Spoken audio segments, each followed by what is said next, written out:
Are you ready, wife of mine? Small bean, have you got the small red balloon?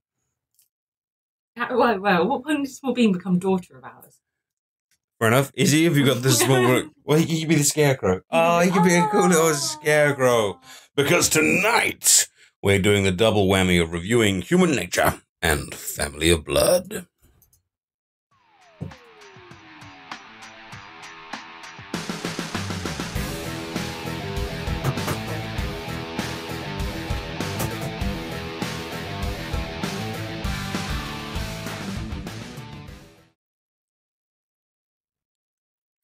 Well, greetings, everyone, and welcome to our Doctor Who review. We are now over halfway through Series 3. Obviously, this is a classic review, although it's not Classic Who, but it is all coming up on 10 years ago. 2007, this one aired in June, so it's about 8 years ago now. Makes me feel old. Makes us all feel old if you were around at the time. In fact, we weren't actually Doctor Who fans at the time, actually, so we're not that old. So, you know, we got into it.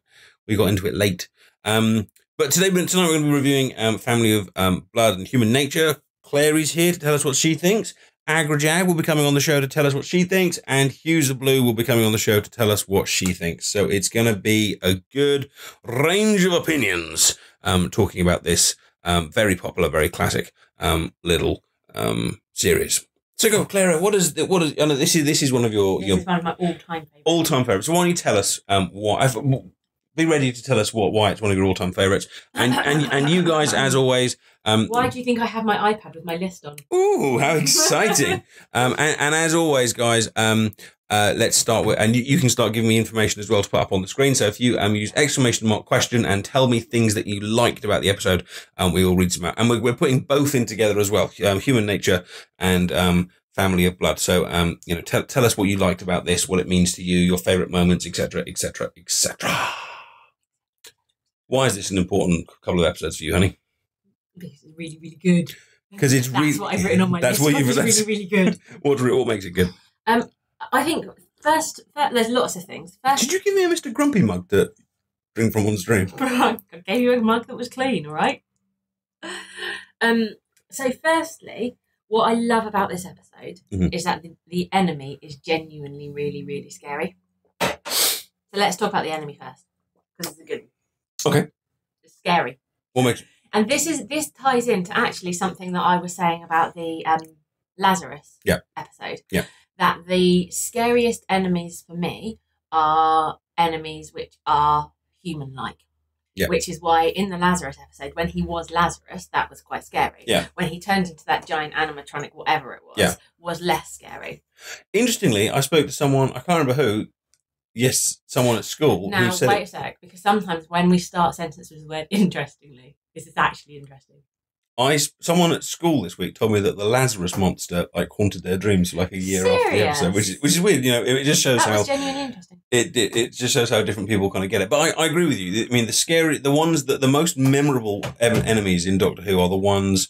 Sometimes the simplest ideas. You know, they don't tend to be the big for me, enemies. It's actually, and I said this last week as well with the Burn With Me episodes. It's the ones which are human in form, and so obviously neither of these were human in form, but they took on human form. Yeah. And that, for me, is really scary because you don't come across giant animatronic anythings in real life. Yeah. And nor do you come across kind of, big green things with different faces on it and that kind of thing. But what you do come across in everyday life is humans. Who are creepy sometimes. Who are creepy sometimes. Who have odd little twitches, who say things which you kind of like, is that real? Yeah. And that is... And so when that turns out to be the monster, that's really scary. And I said that last week with the Burn With Me one because it was the sun kind of thing which had possessed somebody. And that's the same for this one as well. And a really kind of key scene for me is when Martha is sitting opposite the other maid who she's the tea table. Yeah. Yeah. Who she'd been friendly with at the beginning of the episode. And just slowly over the course of that tea, Martha sits down thinking that's her mate. Yeah. And slowly over the course of that tea, the penny kind of drops that that's not her mate anymore. She starts saying things like, let's go and have some mustard or something. Yeah. And it's when she starts adding in all of those weird food combinations that she starts kind of cossening on. Yes. And that for me is terrifying, because that could be you and me right now. Like, I could just sit down for dinner with you being like, so how was your day? And you could be like, oh yeah, this and that happened. And then slowly I'm like, that's not really Addy. So monsters which are in human form, and monsters which particularly are in human form of your best friend because they've just been possessed, are for me genuinely terrifying monsters. I also, to add to that, is the actors that portray them, especially Baines, who, the young boy, do it incredibly well, and he is simultaneously human and terrifying and creepy. You know, he's quite I don't know if he's quite restrained, but he shouts very, very little, but he's always very focused. And obviously they film him well. The cinematography is good. In fact, we saw a clip of him. We watched the Confidential episode and saw him like the actor in real life. And I have to say, I wouldn't recognise him. Clara thinks she would, but like he looks completely different. You know, he's got a bit of facial hair going on, but his hair's different. But that kind of scariness that he's got in the show just is not there. You know, you can see him behind me there, and he's got that kind of very creepy. But they do it with lighting, with clever camera effects, with the close-ups of the nostrils and things like that. Because in real life, he's a normal guy. So a brilliant job by the acting and by the makers to make this human get in your head and go with it. Let's talk about the Doctor, or rather, let's talk about John Smith. Okay. Because David Tennant said that when he approached John Smith, he approached him as a brand new character. So not the Doctor playing another character, but John Smith was not the Doctor in his mind, and he kind of gave him his own accent, his own kind of way of moving, mannerisms and things like that. And he really did, didn't he? There were moments where I forgot he was the Doctor. Well, yeah, and you kind of do, and he's very, you know, he's likable, and he's kind of mild mannered, and he's charming, and suffers from lack of confidence, and all these kind of characteristics that the Doctor kind of doesn't have, and pulls it off really nicely, and when to the point that when you get to the end of it and you see John Smith's future, it's heartbreaking knowing that he has to. I'm pretty sure that you were crying a little bit when he was on his bed. And he was asking about his children. Oh man, are they all right? I'm pretty sure I saw a tear in your eye. Well, it.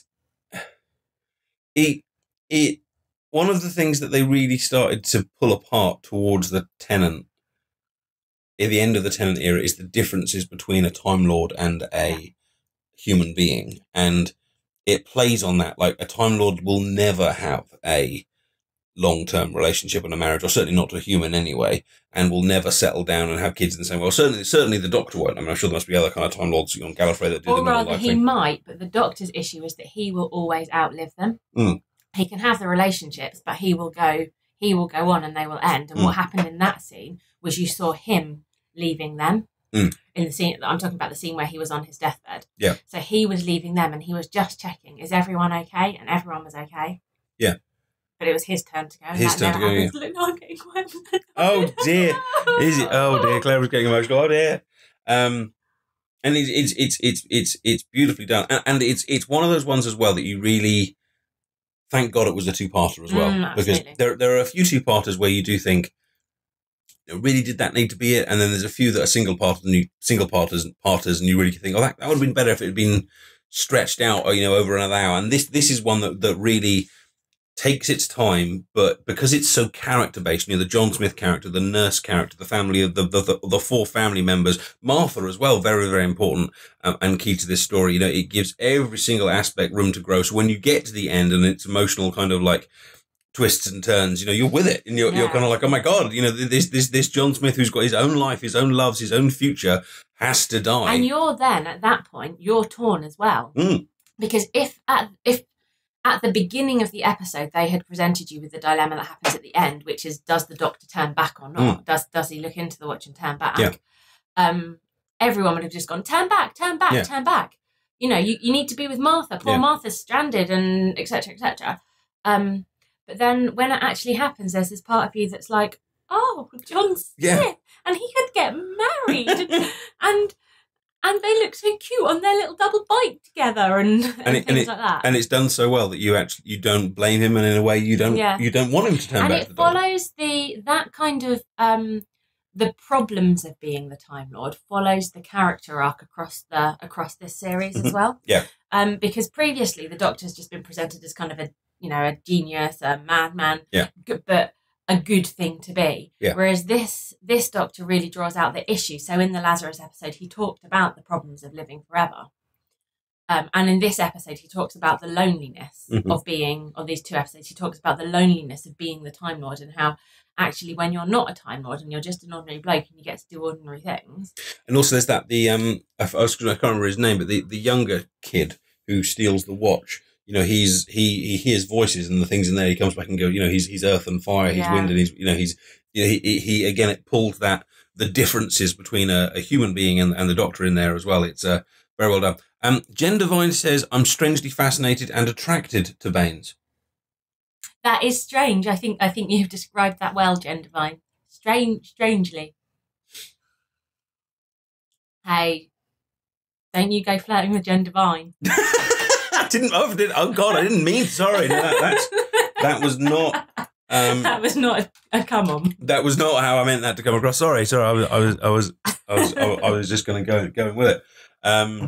But yeah, the John Smith arc, beautifully done and tragically ending, and of course they play on that in the actual finale as well, don't they? With the whole, when you just for a minute you think that he hasn't turned back, and then of course, yeah, he has sacrificed himself, his future, for the good of the planet, or whatever it is. Now Agrajag is going to come on and join us now and share her thoughts, and hopefully Hughes will be with us later, but he's not talking at the moment, so if someone could punch Hughes in the face, that would be great. Hello, Agrajag, are you there? Yep, I'm here. Hi. Welcome to the show. We're still drinking your hot chocolate. So, what do you think about it? Is it good? It's good. It's good. Good. So, Family of Blood, Human Nature. Yeah, it's a very good one. It's, I mean, the acting and the story and the writing and everything is very good. What do you think of Martha? We've talked a little bit about the enemies, and we talked a bit about the Doctor, but Martha has a quite key and crucial role. Yeah, in this one. She's really good in this one. She sort of gets her own thing going instead of just being the second Rose. Or she's really important to the story and to everything. I think that's the thing about this episode. She has to have her own thing going because the Doctor abandons her essentially, and it's all in her hands. Yeah. She has no choice except to get on with it. You'll have to deal with it. She gets about 5-second head start and a list, and that's it of what to do, and so he relies on her. And in the Doctor Who Confidential that we watched, they made an interesting point, which was that she not only does she have responsibility for all of this because the Doctor is no longer the Doctor, but she has to do that from a subservient point of view. She's the servant. No one listens to a word she says, and yet she's responsible for everything. Yeah, exactly. She's, I mean, being dark as well. She gets really. It's interesting that they actually bring that up in the story. Actually, the difficulty she would have. Because normally they ignore race, full stop. Yeah. Sort of, she brings it up in the Shakespeare episode, and she says, "Well, can I really walk around like this?" And the Doctor just says. But some of the kids actually give a racial slur to her at one point. Yeah, exactly. Even that, and she sort of just has to take it in a way because she knows it will change eventually, but maybe not there and then. And that's not what she's not there for. No. It's also interesting watching the series 3 the series 3 arc as we've been doing over the last however it is 6 weeks, is seeing her character's development as well in terms of her responsibilities in the TARDIS. Because obviously she goes from, in the hospital episode, she is effectively a nurse and she does that job. A doctor, and she does that really, really well. And then in the next episode, I think New Earth, she gets, if I've got my order right, she kind of gets kidnapped. Yeah.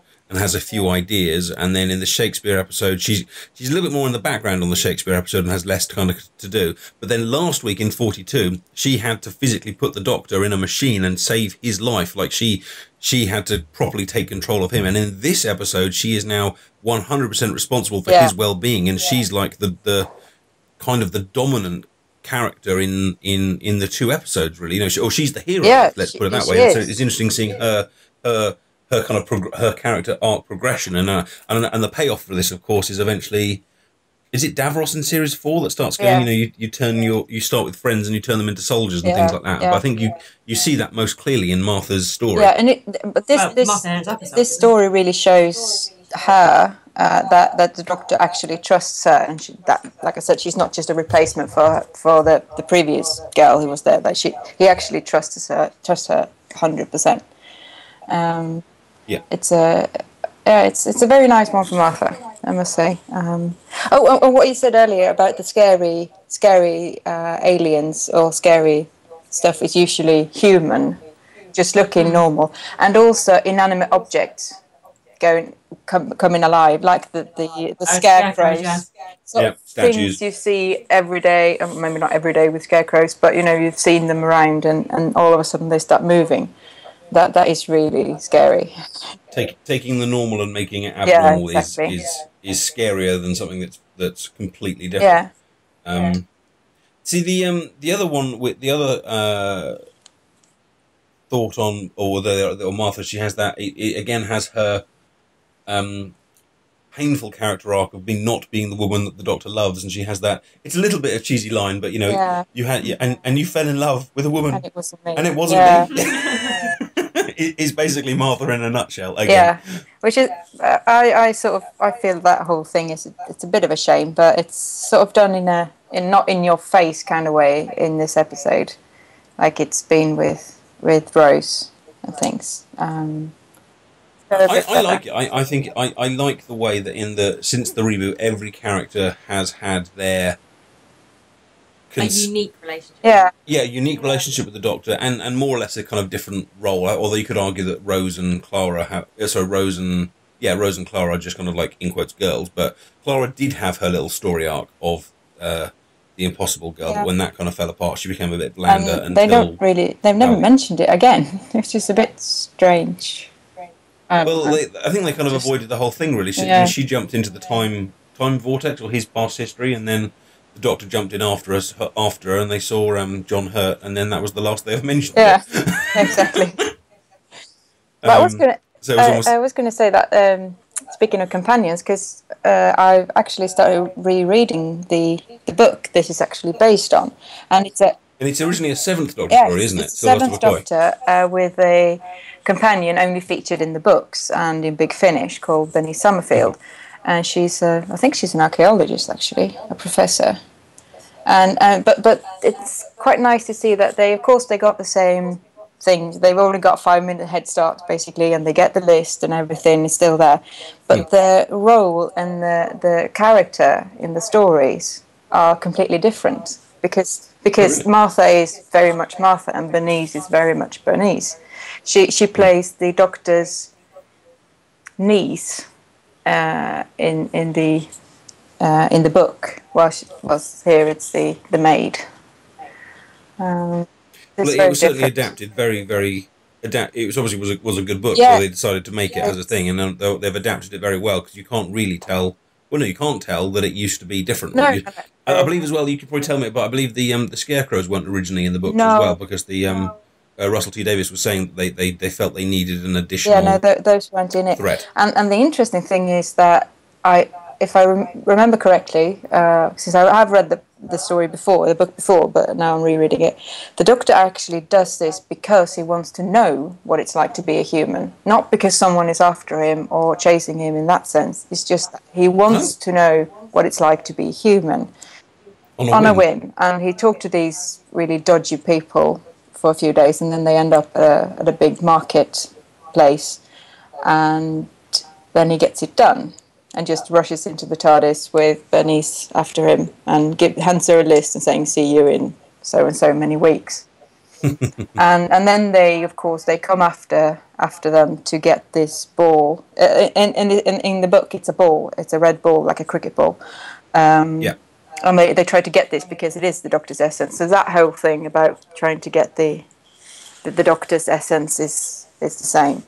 But it's all a different. I think a watch suits the Doctor better. It's a little bit more timey-wimey having it in a watch. It works very well. And of course, a pocket watch like that is very easy to open, and you get that nice effect of Tim opening the watch to get some of the Doctor. And Tim, of course, is in the story as well, pretty much the same.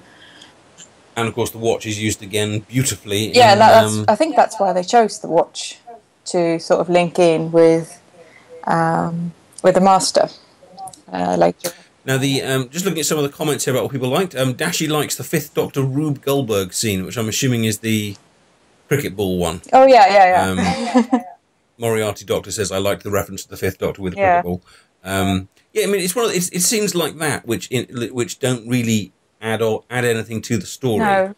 But because it is a 2-parter and gives them a bit more time, that really cute, lovely little scenes like that. There's time. There's time to put them in. Kind of more layers. It's those things that sort of, like you say, they don't actually add anything. But if it is a nod to the 5th Doctor or to the book that it's a cricket ball, it's sort of just a little extra for someone who's been following Doctor Who for longer. But if you haven't, you don't really miss anything.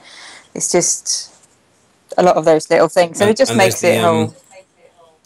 The famous diary, of course. Is it Journal of Impossible Things? Which has actually become quite iconic. I think you often see that in Doctor Who shops, and BBC shops, and things like that. And we saw it at the exhibition. Yeah, we did actually. You know, the half drawn picture of Rose and the watercolor of all the incarnations, the 8th Doctor and things, and it's beautifully very done. Beautiful. And I do love that he paints Joan on the last page. It's very beautiful, the whole thing about the story. It is. It's so Doctor Who and Star Trek, just on occasion, and they shouldn't do it every week, but just on occasion they take a sci-fi genre and basically get a load of teenage boys across the world to watch a love story for 2 hours and completely get away with it. And this is one of those episodes again when they do, and it's also one of the reasons, of course, why it transcends. Why it has such mass appeal to different people, different genders, different ages, because you can watch this as an alien invasion story, you can watch it as a love story, you can watch it as a historical documentary. Well, not documentary. You can watch it as a comment on history. You know, there's so many different reasons why this would appeal. Yeah, definitely. It's got a very, the thing also interesting with the Doctor and Martha, not the Doctor, but Martha being there and knowing what's going to happen the next year. Is really, it sort of just hangs over her experience of the place. It's quite interesting. I think that's what she says about those guys giving her comments, that they say sort of these boys are going to rule the country in a few years, and it says, well, it's 1914, maybe not. Well, thank you so much for joining us, Agri-Jack. I need to bring Hughes now, but thank you so much for joining us on the show. It's been a pleasure to have you. It's been nice. Like boys. Take care. Bye. Bye-bye. A few more comments here. Labradorite says, these were the first episodes I saw, but I missed the first 10 minutes of the first episode, so I got to discover along the Doctor, along with John Smith, insta-hooked. That would be an interesting question. Let me blank the chat for a second. What was the episode or episodes that got you hooked in Doctor Who? Because that's an interesting one. What is the one Father's Day for me. For you, it was Father's Day. So tell us why it was Father's Day. So that was at the stage where both of us were like, Doctor Who, what the hell is that? But we were watching it because it was the only thing in the house that we had to watch because we just moved house. You started watching it. Yeah. I wasn't remotely interested because as far as I was concerned, it was just about aliens shooting each other. Yeah. And then all of a sudden, I kind of looked across because I was sitting there reading or something. Yeah. And there was this amazing storyline about this relationship between this girl and her dad, and being able to go back in time, and the dilemma of like, do you interfere? Do you not interfere? What are the consequences of interfering? What are the consequences of not interfering? Yeah. And it was at that moment I was kind of like, okay, there is more to this than just shooting aliens. Yeah. It's about relationships, and it's about time, and it's about humanity, basically. Yeah. And I think that's why I kind of like Doctor Who, because it's about the fact that it uses aliens shows you humanity, because they use the aliens to reflect humanity. And so I think that's the episode that got me into it. Mine would have been a Sylvester McCoy one, I guess, just because of my age. And I think it was probably something like The Curse of Fenric or something, which I actually watched again quite recently.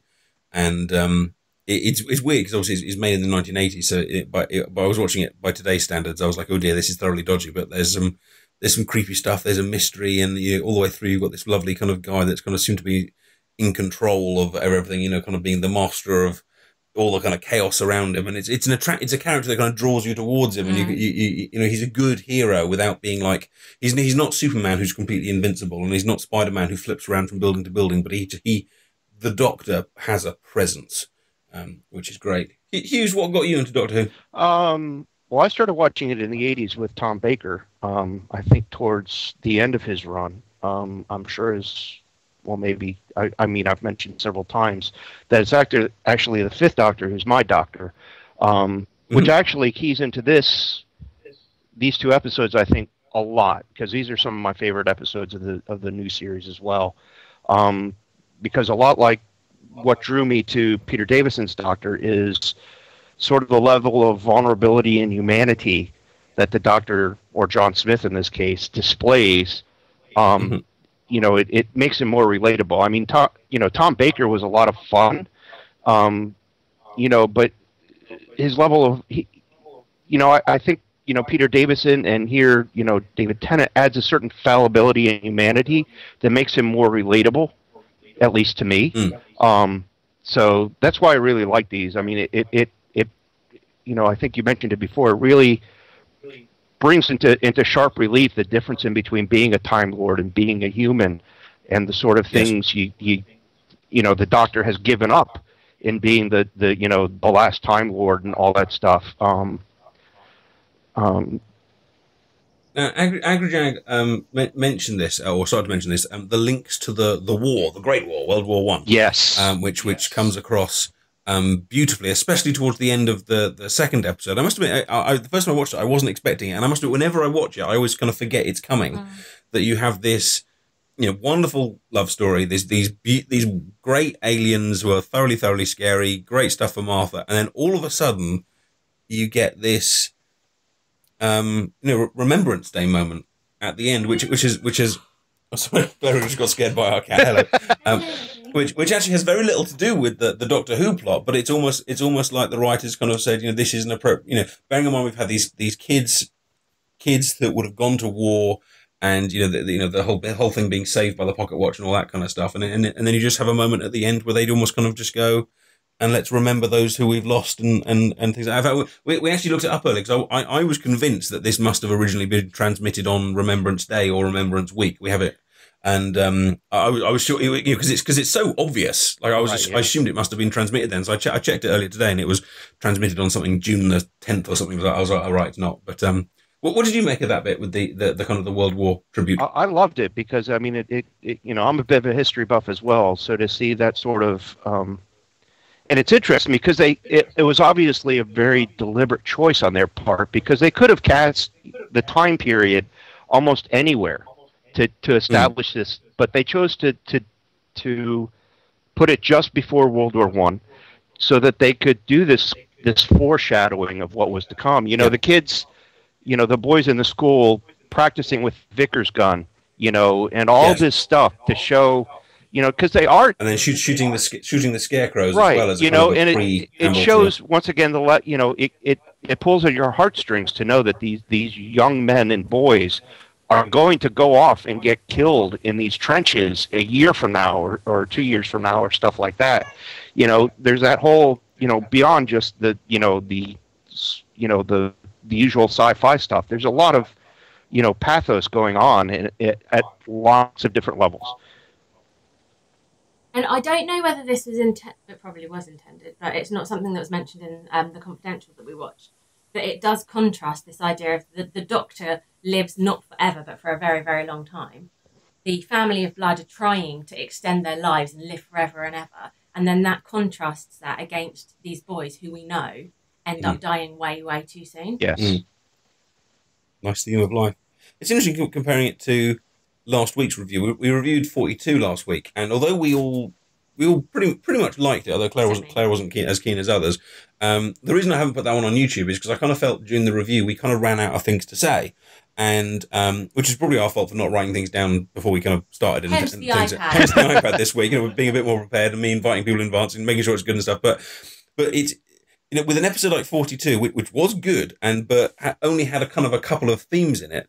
comparing it to the Family of Blood and Human Nature, where actually we're kind of talking about love story, enemies, World War I, World War II, the difference between a Time Lord and a human. But there's so much in this. It's so deep. There's so many levels on which you can enjoy it, and it's no wonder it is such a well remembered pair of episodes. Yeah, and I think you have to, I think part of it is the great writing of the book that translated, well to the two episodes. I'm because I think a lot of times with a script that's written exclusively for a TV show, they're kind of rushed. But here you have this great background of this book that they could adapt and have all these layers upon layers upon layers within these two episodes. It was absolutely brilliant. And there's lots of little things in here that I'm not really like it, because I watched it again just before this, and it's like, when he goes through the chameleon arc and he talks about how it's going to rewrite him at every cell and stuff like that, I'm thinking to myself, isn't that a lot like a regeneration? It's like, it's like there's lots of things in there. It's like all these things that just fit together well. So I mean, I'm gushing about it, I guess. It's an easy episode to gush about. Yes. And let's talk about what, on my first watch, was my most memorable scene, is the scene when the Doctor wins, when he turns into possibly one of the scariest human beings on the planet, because not human beings, scariest creatures in the universe, by punishing the Family of Blood for eternity. It's beautifully filmed. They do the cheesy action movie, run away from the spaceship, big explosion behind him, all dive forward, and the actor on Confidential was saying, it was one of the most fun scenes he's ever done. He's like replayed, those kind of scenes in his head 1,000 times, and he finally got to do the cheesy diving away from the explosion, and then all four of them do the look up, and they look up and they see not John Smith's kind and unsure face, but they look up into a face of a very, very pissed off Doctor. And you don't want to piss off the Doctor. You don't, and you really know at that point that the Doctor it's the Doctor that they're facing, and then you get that the fourth wall slightly broken by having a narrative from Baines, I believe it is, kind of saying he was protecting us, and he the Doctor, we wanted to live forever, the Doctor made sure we did, and goes through the 4 punishments. So one of them gets put in chains, one of them gets thrown into a black hole. One of them gets thrown into the star. Thrown to a star. One of them gets put into mirrors, locked into a mirror. One of them gets a scarecrow. And one of them into scarecrow. And oh my god, I mean, it's scary. When we watched that together the other day, we were both like, "Oh my god, oh my god." It slightly blurs the line between good guy and bad guy, because the punishments he gives them are horrible. Yeah, he becomes the oncoming storm there. I mean, that's a theme you see much more in the new Doctor Who than the old one. Is that I guess after the Time War and stuff like that, he's not the same Time Lord he was before, and it's like he can really, if you piss him off, he's going to get you back for it. and I wish if we keep doing the Doctor Who reviews all the way through the Tennant era, we'll get to this point, but it previews what happens right at the end of the Tennant era with the specials, where he starts messing around with things he shouldn't mess around with, and he starts kind of saying things like, I'm going to break the rules, I don't care, and kind of almost becoming too powerful. And you see a little glimmer of that side of Tennant here, that he will manipulate time and space when he is angry or sufficiently motivated, yes. And as he's just really ticked off. He's really ticked off, and the whole he was being. I mean, I'm not sure I completely buy the whole he was being kind line, but it's still a beautiful line, and it's very and the punishment scene is very memorable. You don't think he was being kind, do you? You think he was running?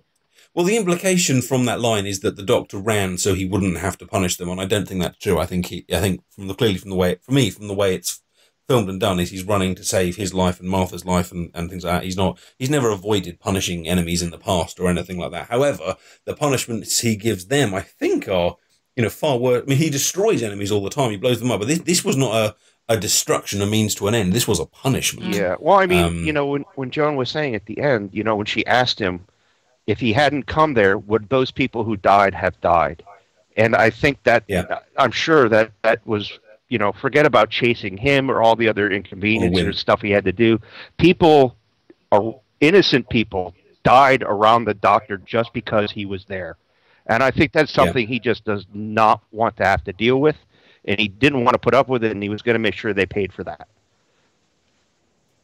Now, this may be a very, very short question, but is there anything that we don't like about the Family of Blood and Human Nature? No, I'm not sure there is. I'm not sure there is. There's only one question. There's one thing I didn't understand, which is they somehow moved the TARDIS from wherever it was hidden in a barn or whatever to the school. I never quite understood how the Family of Blood managed that, because usually, a lot of times the TARDIS isn't movable by normal people. So, well, I think that's kind of like that's a dashy / spud bit of pedanticness there, Hughes. Well, that's how deep I had to dig to find something to find the negative about this episode. It's like, that's it. I mean, it's so wonderful. You have to nitpick to find anything wrong. I'm not a massive fan of the acting of the younger boy. However, I know he's gone on to do other things, and I think it's it was a big role to give to a child. But I think he is an older teenager at that point. Well, actually, the actor in real life. I was looking through the wiki, and it said actually, if you pay attention, his voice actually deepens as you go through the episode. So yes. So you figure that puts him around 13, something like that. So yeah, I mean he is pretty young to be. I mean, because that's a pretty major part. He wasn't just there to shine Baines's shoes. He was a major component of those 2 episodes. So. I think he did a pretty good job considering, the youth of his acting. Sure, he did a pretty good job. I just, if I'm going to nitpick, I would have, I don't know, maybe done a few more takes or something like that. However, you never know if they had the time. Looking at the Confidential, looked like they didn't look. There were huge problems with the weather and all sorts of things. However, like you said, his role is still memorable, and he does well. But in an episode like this, you're really clawing at whatever. I can't even think of the phrase, scratching at claws. I think clutching at straws was what Spoonerisms all over the place. So let's just have a look at what people say are there. If anyone else has got something they didn't like about the episode, do stick it into chat and we'll try and have a look at it. And there's Izzy. She's got something she doesn't like about it. Dashi says that Spearhead from Space was the first episode that got him into Doctor Who. Real Tegan says Time Flight. Followed by, but it was the first story, but Snake Dance was the one that hooked me. Loves NZ says, I've always wondered how the Family of Blood found the Doctor in that time period, but I may have missed something. I assume they kind of, did one of those cheesy, followed them through the vortex, but didn't quite arrive at the same point. I think they've done that kind of story thing before. Tabby Tanner says, my episode arc was the empty child Doctor dances, instantly hooked. Labradite says it was the Unearthly Child, the first ever episode, because she was around at the time. Web247 says, my first episode was all of the 2005 series in a marathon on Sci-Fi. Started watching it and couldn't stop. So there we go. Family of Blood and Human Nature. What a pair of episodes. But of course, it possibly gets even better next week, of course, because it's Blink, I believe. Next time, yes, it must be Blink now, isn't it? I seem to remember it's Blink next. So. It's this point, I think, when Series 3. There is an argument, I think, for Series 3 being the greatest series of all time, and it's from this episode, from this double pairing onwards. You've got Family of Blood, Human Nature, Blink. What's the End of the Earth one called? Utopia. Yeah. Sound of Drums, whatever the other one's called, Last of the Time. I can't remember what it's called, but the master double pairing, right. And it's just fantastic. Every episode from this point onwards is a winner, which would be great. All right, so thank you for joining us, Hughes. Thank you so much for joining us on the stream tonight. Thanks for having me, and for sharing your wisdom. And we will catch you soon. Okay. And thank you to Clary for being on stream as well.